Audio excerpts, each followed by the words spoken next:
বিসমিল্লাহির রহমানির রহিম। আমি মরহুমা বেগম খালেদা জিয়ার বড় সন্তান তারেক রহমান। আমি আজকে এখানে উপস্থিত সকল ভাইয়েরা এবং বোনেরা যারা উপস্থিত আছেন,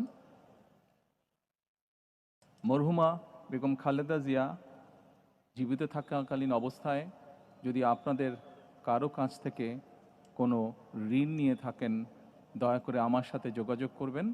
আমি সেটি পরিশোধের ব্যবস্থা করব ইনশাআল্লাহ।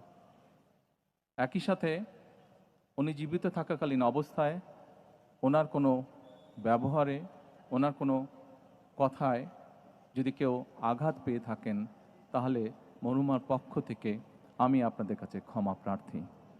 দোয়া করবেন আল্লাহ তাআলা যাতে ওনাকে বেহেশত দান করেন। আসসালামু আলাইকুম।